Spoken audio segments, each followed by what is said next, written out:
오늘은 첫 시간으로 철강 업황, 철강 관련 업종들 이야기를 해볼 건데요. 제가 철강을 첫 번째 테마로 잡은 이유는 첫 번째로 철강은 모든 산업의 기초가 될 수 있고 국가적으로는 기간 산업이라고 불리기도 합니다.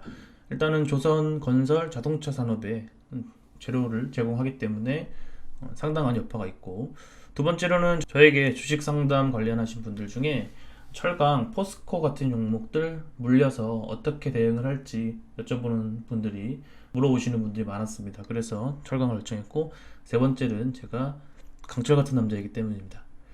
시작해보죠. 일단은 철강 업종에 대해서 뉴스 좀 정리를 좀 해보면요. 네, 먼저 이런 뉴스부터 봅시다. 극단적인 철강 업계에 시황이 홈틀되냐라는 건데, 열연 가격이 14주 만에 반등했고, 열연 그리고 포스코와 현대철이 이 정도 상승했다라는 뉴스로 11월 4일 날 나온 뉴스입니다. 그래서 저평가된 만큼 빠른 반등이 촉매가 될 수 있다라는 뉴스가 나왔죠. 그럴까요?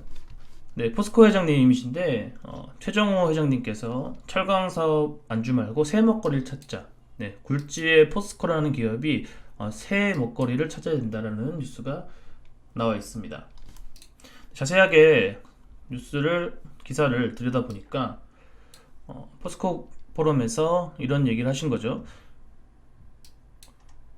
산업 변화에 따른 소재 간 협업을 통해서 새로운 사업기 확보를 하자. 뭐 그런 얘기들을 하고 있었습니다. 철강 급변하는 자동차 산업에 대비해야 된다라는 얘기가 있고, 다양한 소재를 통해서 변하는 수업의 사업 기회를 맞춰간다. 그래서 기술 개발, 새로운 분야의 혁신을 강조하고 있습니다. 철강 제조의 과정부터 살펴보면요. 흔히 아시듯 여러분들 철광석과 유연탄을 이용해서 뜨거운 고열로 철을 녹여서 철을 만드는 거죠. 그리고 냉각 기술과 압축 과정을 거쳐서 이런 제품들을 만들게 됩니다. 자, 여러분들이 그래서 흔히 이 철강이라고 하면, 철강을 제조한다라고 하면 이런 그림을 떠올리실 수가 있겠죠. 철강이 만들어진 제품, 철강 제품이 쭉 나오는 모습을 상상할 수 있겠고, 비용이 있을 거고, 제가 기업 입장에서 생각을 해볼게요. 이 비용은 당연히 낮추는 게 좋겠고, 단가는 비싸게 파는 게 좋겠죠. 그리고 수요도 많으면 많이 팔 수 있으니까 좋습니다. 그러면 좌측에 있는 부분은 낮출수록 좋은 거고, 우측에 있는 거는 높을수록 좋은 겁니다. 자, 그래서 정리를 하면 비용적인 부분에서는 어떤 게 있을까요? 첫 번째, 원자재가 있겠죠. 원자재. 자, 원자재에서는 뭐가 있을까요? 첫 번째로 철광석이 있겠고, 두 번째로는 석탄이 있습니다. 뜨거운 고열을 만들어야 되기 때문에 석탄을 원료를 합니다. 그리고 여기다 추가적으로 이제 드는 게 탄관비가 들겠고, 인건비가 되겠죠. 지금 현재 주가를 봤을 때 앞으로 크게 변동이 있을 거라고 보기는 어렵겠죠. 이 두 개는 그래서 상수라고 생각을 하고, 이 두 가지에 대해서 원자재 가격이 어떻게 되는지 한번 살펴볼 거고, 단가를 좋게 받을 수 있는지 살피고, 전 세계적인 수요가 느는지부터 보겠습니다. 달러가 굉장히 또 여기서 중요한 위치를 갖고 있는데, 달러는 어떻게 써요? 달러는 양쪽에 다 영향을 줍니다. 보시면 달러가 높으면 우리가 철강석이랑 석탄을 다 수입해 왔을 때 강달러라고 보면, 강달러는 비용을 어떻게 하겠어요? 철강석과 석탄은 비싸게 들어올 수밖에 없겠죠. 원화 가치가 하락할수록. 그래서 이 비용을 높이는 역할을 하고, 자, 반대로 단가가 지금 수출을 하는 입장에서는, 수출 기업에서는 달러가 높으면 강달러 기조에서는 비싸게 같은 가격을 받아도 더 많은 원화를 가져올 수 있는 거죠. 예를 들면 1달러에 1,000원 할 때랑 1달러에 1,100원 할 때 생각해 보시면, 한 제품을 팔았을 때 1,000원으로 돌려받는 것과 1,100원으로 돌려받는 건 10%나 차이가 나는 거죠. 10% 같은 경우는 현대제철 같은 경우에 보더라도 매출액 20조 가까이 되니까 10%만 움직여도 2조의 추가적인 영업이익을 만듭니다. 그래서 환율 문제가 양쪽에 개입을 한다는 점, 네, 기본적으로 개념을 잡아가죠. 그래서 주기율표를 오랜만에 또 가져오면요, 보시면 일단 철강 산업에서 크게 두 가지로 나눌 수가 있는데, 철 있죠. 철과 관련된 게 있고, 철이 아닌 나머지들, 구리, 아연 이런 것들은 다 비철 금속에 속합니다. Fe와 나머지 부분들은 다 비철 금속으로 비철이라고 합니다. 자, 그래서 그걸 정리해 보면요, 네, 이런 식으로 정리를 나눌 수가 있겠죠. 철을 원자재라는 게 있고, 비철을 원자재로 하는 게 있습니다. 합금강, 탄소강, 주철이 있고, 여기에 들어가는 회사들이 포스코, 현대제철, 그리고 세아베스트 같은 회사들이 있고, 동부제철이나 동국제경도 포함을 시켜서 공부를 하면 될 것 같습니다. 그리고 비철금속은 아마 다음 영상에서 다루게 될 것 같은데, 고려아연 같은 회사, 그리고 풍산, 영풍 같은 회사들이 풍산 같은 경우는 동을 압연하고 압출하는 기업이죠. 그래서 그쪽으로 나눌 수 있을 것 같습니다. 그래서 크게 나누면 굴지에 누구나 아는 포스코, 포스코, 현대제철, 세아베스틸 같은 중소형주가 있겠고, 그리고 동부제철도 이쪽에 속합니다. 이쪽에 해당되는 회사는 고려아연과 풍산, 영풍 정도로 정리할 수 있겠죠. 네, 철은 단단한 특성을 이용할 때 필요하고요. 이쪽은 다른 용도, 뭐 전도가 필요하다거나 어떤 2차 전지의 합성이 필요하거나 특수한 목적을 가지고 있을 때 부식이 강하다거나 이런 것들을 이용할 때 비처 금속을 사용합니다. 코스피랑 한번 철강업종이랑 비교를 한번 해볼게요. 그러면 리포트 나온 걸로 한번 찾았는데, 여기 보시면 철강 4개사 포스코, 현대제철, 동국제강, 세아베스틸이고 비철 3개사는 고려아연, 영풍, 풍산입니다. 그러면 지금 검은색 줄이 코스피 지수인데요. 코스피 지수가 살짝 약세를 보이고 있을 때 이 철강 4개사는 더 많이 내렸죠. 내렸죠. 그나마 비철 3개사는 요 3개의 회사는 그나마 선방하는 모습이었습니다. 왜 이런 차이가 생기는지 차근차근 한번 이야기를 해보도록 하죠. 자, 그래서 첫 번째로 우리가 살펴봐야 될 게 원자재에서 여기 비용에 해당하는 원자재부터 점검을 하고, 그리고 나서 수요가 어떻게 되는지, 그리고 단가를 높게 받을 수가 있는지를 한번 살펴보도록 하겠습니다. 철강석 가격부터, 원자재 중에 철강석 가격부터 한번 볼게요. 네, 내년에는 철강석 가격이 톤당 80불 전망하고 내후년에는 60불 전망까지 나오는 이런 최근에 리포트가 있었습니다. 왜 그런지 한번 살펴보면요, 철강석 가격이 안정세를 찾을 것이라고 전망되는데 94불, 110불도 넘은 적이 있었거든요, 톤당. 그래서 이게 왜 떨어지는지 보시면 여기 아래에 보면 수요 위축이 있었고 브라질 광산의 지금 생산 능력이 회복을 했다라는 이야기가 있죠. 철강석이 지금 어떤 문제가 있었냐면 발레라고 하는 브라질 광산이 있거든요. 광밑댐 붕괴 이후로 생산에 차질을 입었었죠. 그래서 재가동을 했다. 그래서 철강석 회복세가 이어진다. 그래서 80불 정도 예상하고 내후년엔 60불까지도 예상을 한다라는 거겠죠. 좌측에 보시면 생산 재개 규모가 이 정도로 꽤 커진다. 이 정도 양으로 생산이 늘어난다라는 리포트가 나와 있습니다. 철강석 가격을 예상을 해보면 철강석 생산량이 철강석 생산하는 발레라는 광산사고로 공급이 급감했다가 다시 이제 반등을 할 것이다라는 거고, 네, 여기에 해당하는 꽤 높은 19%나 전 세계의 19%를 생산하는 회사죠. 생산이 차질이 있었다. 근데 곧 회복될 것이다라는 이야기입니다. 철강석 가격을 살펴보면요, 철강석 가격은 여기 120불까지 찍었다가 살짝 내려와서 뭐 80불까지는 내려가지 않겠냐라는 리포트가 있고, 근데 문제는 이제 제품 가격인데 유통 가격도 이제 떨어진다는 거죠. 지금 원자재 가격 떨어지는데 파는 가격도 떨어진다는 거죠. P라고 쓰는 프라이스, 가격 단가도 내려간다는 이야기입니다. 자, 열연은 기본적으로 철강석을 만들 때 녹여서 만들기 때문에 열연이 기본이고요. 냉연은 더 표면을 매끄럽게 해서 상온에서 가공을 하는 형태입니다. 철근은 여러분들 흔히 아시는 거고, 후파는 6mm 이상의 두꺼운 강판을 의미합니다. 그래서 열연이 기본이고 조금 더 처리를 해서 냉연을 만들고, 여기서 추가적으로 우리가 알아야 될 게 탄소강이 포스코가 강점을 보이는 곳인데, 탄소강은 탄소의 함량에 따라서 극양강부터 최경강까지 용도에 따라 분류를 하고요. 카본 스틸이라고 부르기도 하죠. 여기다가 이제 니켈 크롬을 입히면 STS라는 스테인리스 강까지 되는 겁니다. 그런데 지금 다시 표로 들어와서 가격이 떨어질 것이다. 제품 가격이 떨어질 것이다라는 예측이 있습니다. 철강석 재고도 한번 볼게요. 철강석 재고가 원만하게 늘어날 것이다라는 거고, 가격은 안정화가 될 것이다라는 리포트. 그리고 원료 석탄 관련된 거죠. 석탄도 가격도 내려갈 것이다. 그러면 이런 표를 봤을 때, 이런 리포트를 보면 원자재 가격은 조금 안정화를 찾겠구나, 앞으로 괜찮을 수 있다라는 생각이 들겠죠. 네, 이 표를 보시면요, 철강 재고가 조금씩 안정화되면서 여기 진한 글씨 이쪽이 현재 상황입니다. 철강석 가격도 조금씩 안정화를 찾고 그리고 강점탄 가격도 안정화를 찾고 있다. 그래서 결론적으로는 철강 마진이 조금씩 회복이 되고 있다라는 좋은 소식이죠. 원자재 가격이 안정화를 찾으니까. 자, 그래서 이제 수요가 이제 중요한데 원자재 가격은 좋아졌어요. 수요를 어떻게 예측하냐면 1.7% 증가에 미칠 것이다 라고 얘기했고, 과소 추정됐을 가능성도 있지만 주택 대출을 최대한 배제하고, 그리고 미중 무역 분쟁이 자꾸 영향을 주기 때문에 크게 수요는 증가하지 않을 것이다 라는 예측이 또 있습니다.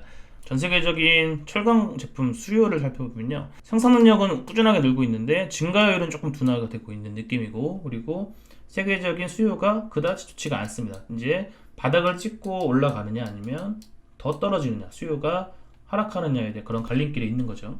만약에 여기서 수요가 더 증가할 것이라고 예측을 한다면 투자하기 적절한 자리가 되고, 더 내릴 것이다 라고 보면 아직은 조금 더 기다려야 되는 상황이 되겠죠. 자, 그래서 어떤 나라들에서 구체적으로 철강을 필요로 하는지 한번 보시면요, 당연히 중국입니다. 중국이 독보적으로 수요가 많고, 그리고 나프타 여기는 많이 죽었죠. 그리고 우리나라는 지금 보이지도 않습니다. 중국에서 철강 제품을 굉장히 많이 소비하고 있다는 사실이 표에서 나타나고 있고, 어느 산업에서 철강 제품을 많이 소비를 하는지 한번 살펴보면요, 구독과 좋아요 부탁드립니다. 처음에 말씀드렸는데 조선, 건설, 자동차 쪽에 많이 쓴다고 그랬죠. 자동차부터 볼게요. 자동차 국내 생산량은 크게 늘지 않고 옆으로 횡보하고 있는 중이고, 글로벌도 그다지 늘고 있는지가 물음표가 되겠죠. 급격하게 전기차가 보급되면서 차 교체 주기가 빨라질 수도 있는데 아직까지는 좀 물음표라는 생각이 듭니다. 조선업계를 볼게요. 중국과 우리나라.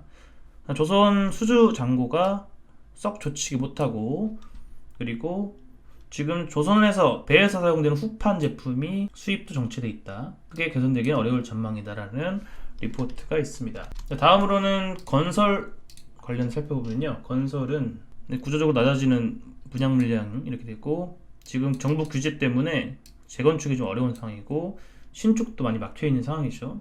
분양가 상한제 영향을 주고 있고요.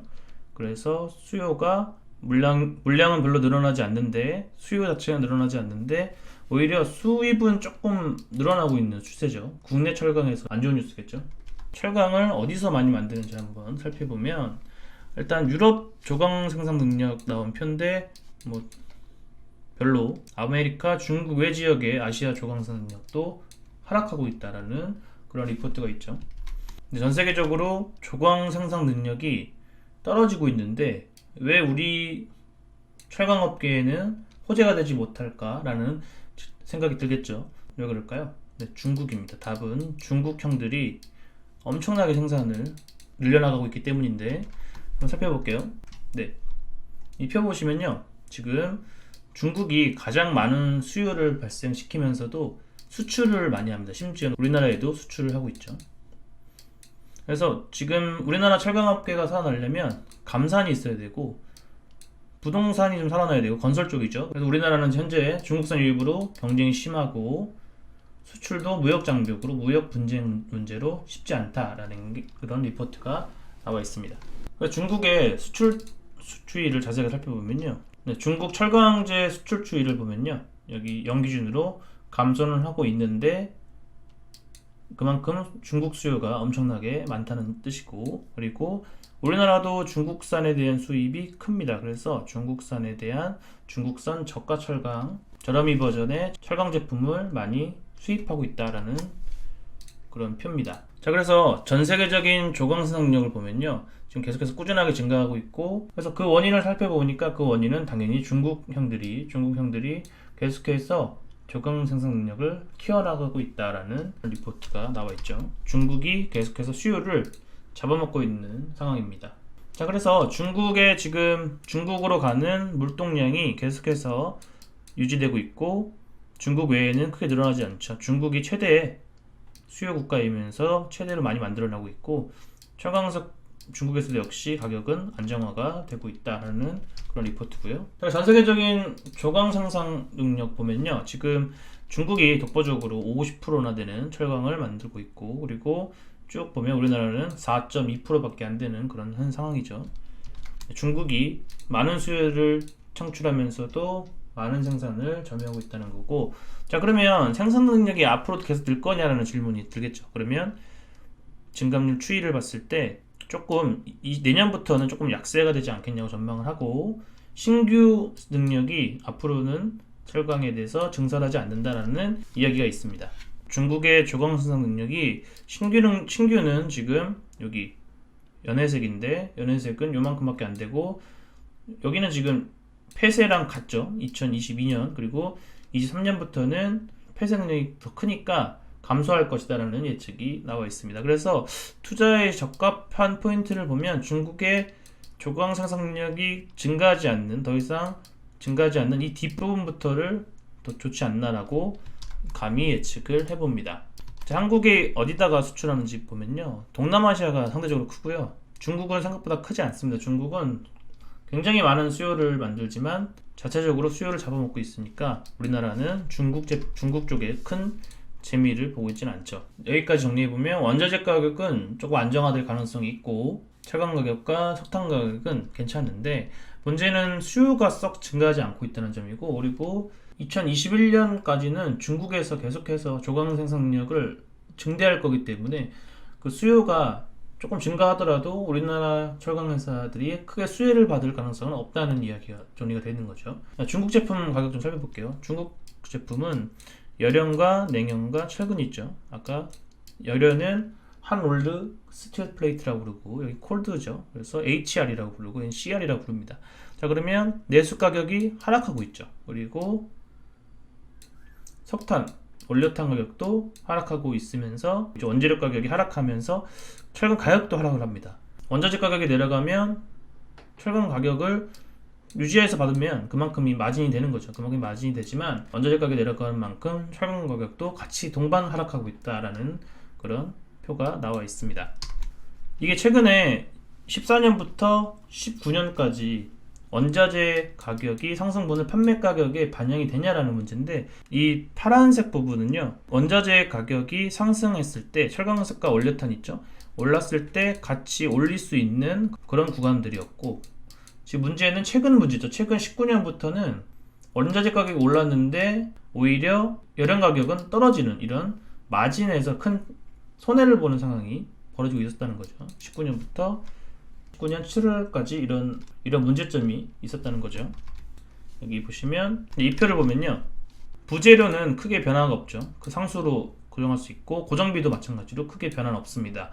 근데 원자재 가격이 올랐는데 오히려 HR 가격, 열연 가격은 내려갔죠. 그래서 이 부분이 크게 마진이 나빴다는 얘기고, 제품 마진이 여기서 하락하고, 앞으로는 원자재 가격이 떨어질 거니까 열연 가격이 떨어지더라도 어느 정도 유지는 하지 않겠나, 영업이익이 마진이 유지는 되지 않겠나라고 이제 예상을 하는 거죠.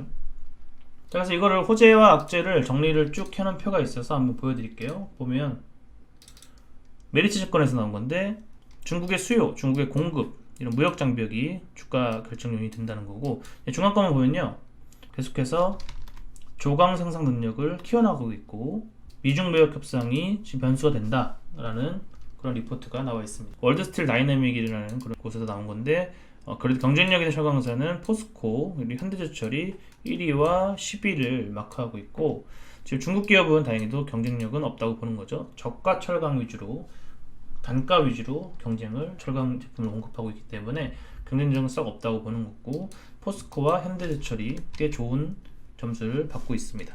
구체적으로 이제 철강 회사에서 굴지의 포스코와 현대제철 기업에 대해서 살펴보도록 하죠.